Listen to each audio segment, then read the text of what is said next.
Madam நீங்க சொல்லுங்க, என்ன இந்த பிள்ளைக்கு கல்யாணம் பண்ணி வைக்கலாமா? கண்டிப்பா பண்ணி வைக்கலாம். அதாவது அவரை பொறுத்த வரைக்கும் அவர் அன்பு வந்து ஜாஸ்தி வைக்கக்கூடிய பர்சன் அப்படின்னா அந்த அன்பே அவரை வந்து மாத்துறதுக்கான ஒரு தீர்வா கூட இருக்கலாம். சோ அவர் மத்தவங்க மேல வைக்கிற அன்பு, அப்ப அந்த பொண்ணு லக்கியா இருக்கும். கண்டிப்பா கண்டிப்பா லக்கி தான். அடுத்த இடத்த ரெடி பண்ணணும். கேளுங்க, அம்மாக்கு கீழே பொண்ணோடைய பேரை பச்சை குத்துறதுக்கு ரெடியா சான்சஸ் இருக்கு.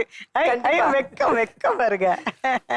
வேலைக்கு போறது, அவரை பாத்துக்கிறது, குடும்பத்தை பாத்துக்கிறது, பிசிக்கலா ஃபிட்டா இருக்கிறது, மென்டலி ஃபிட்டா இருக்கிறது, இது எல்லாமே நிச்சயமா அவர் ஒரு சக்சஸ்ஃபுல் ஃபேமிலி மேனா நிச்சயமா ஆகும். 3 வருஷம் அதாமே பேசி அவங்க கூட சரியா? ஒரு அம்மா கூட வருஷம் 1 வருஷமா? ஒரு வருஷமா என்கிட்ட சரி, பேசுறதுல நீங்க கொஞ்சம் அப்படி ஷிஃப்ட் ஆயிடுங்க. நீ வந்து இப்படி உட்கார். அம்மா கிட்ட என்ன பேசணும்னு ஆசைப்படுற பேசு.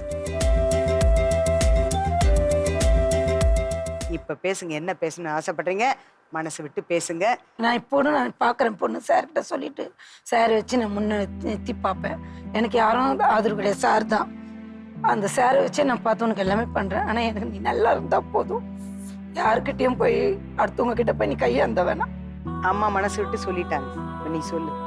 அதான் மேடம், நான் கரெக்டாக தான் மேடம். அம்மா கிட்ட சொல்லு. கரெக்டாக தான் இருக்கும். சொல்லு, அம்மா கிட்ட சொல்லு. கரெக்டாக தான் இருக்கேன். அதெல்லாம் பொறுமையாக பார்த்துருவோம். வேலையெல்லாம் இது பண்ணிட்டு வேலையெல்லாம் பண்ணிட்டு பண்ணி பார்க்கவா? என்ன சார் வேலை ரெடி பண்ணிட்டு பார்க்க சொல்றான்.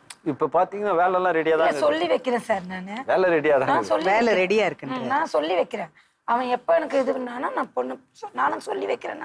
ஏன்னா யார்கிட்டனா நல்லா இடமா பொண்ணு அவனுக்கு இதை மாதிரி நான் எனக்கு வந்து நல்லா போய் நகை நெட் அதெல்லாம் இல்லை. என்ன மாதிரி என் மருமக வந்துச்சுன்னா அது போட்டுக்கிற கந்தியோட வந்தோட போதும். நான் தூக்கி பார்ப்பேன் என் மருமகளை. இதை விட வேற என்ன? என் மருமக நிறைய எடுத்துட்டு வரணும், இது எடுத்துட்டு வரணும். அதுல அது ஒரு மொனமுக்குள்ள மூக்குத்தில நத்து வந்தா கூட நான் மருமகளை நான் பார்த்துப்பேன். என் பொண்ணு மாதிரி நான் எப்படி இருக்கணும், என் மருமக அது மாதிரி என்கிட்ட இருக்கணும். என்னப்பா சொல்ற கார்த்திக்? சரிம்மா. அவங்க தனியா இருக்கிறனாலும் சந்தோஷமா என்ன நீங்க நம்பி இது பண்ணுங்கம்மா. நான் அந்த நம்பிக்கை சொல்லு, வார்த்தைகள் சொல்லு, அப்பதான் அவங்களுக்கு ஒண்ணு. என்னப்பா சரியா பேச கூட இல்ல, ஒரு வருஷமா முகத்தை பார்த்து சொல்லு சொல்லு.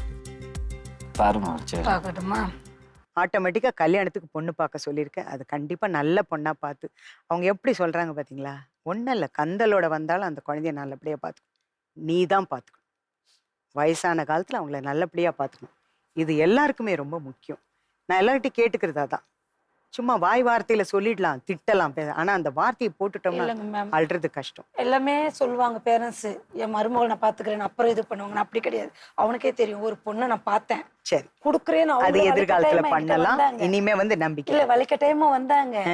25 சவரம் போட்டு 50,000 கையில கொடுத்து நான் கல்யாணம் பண்ணிக்கோங்க. நாங்க என் புள்ள லைஃப்பை பார்த்து அந்த பொண்ணு வேணாம் நானே தான் சொன்னேன். சூப்பர். உன் பொண்ணு வந்து அனுபவிக்க கூடாது, என் புள்ள சரியாகட்டும், நான் பாக்குறேன். இன்னைக்கும் சொல்லுவாங்க உன் பிள்ளைக்கு நாங்க தரோன்னு சொன்னமே வேணான்ட்டி. ஏன்னா நான் தான் மேம் அந்த வாழ்க்கைய வேணான்னு. ஏன்னா அந்த பொண்ணு வந்து கஷ்டப்படக்கூடாது, நான் கஷ்டப்படுற மாதிரி. என் பிள்ளைகிட்ட ரொம்ப கஷ்டப்பட்டேன். இப்ப என் பிள்ளை திருந்திருக்கானா எனக்கு நான் இப்பயும் சந்தோஷம். மாதிரி ஒவ்வொரு தாயும் இருக்கணுங்க. ஏன்னா வந்து தன் பிள்ளை இந்த மாதிரி இருக்கிறப்போ இன்னொரு குழந்தைய ஏமாத்தி அந்த குழந்தையோட வாழ்க்கையை கெடுக்க கூடாதுன்ற நம்பிக்கை இருக்கு பாத்தீங்களா? அது ரொம்ப நல்ல விஷயங்க. அது ஒவ்வொரு மனசுலயும் இருக்கணும்.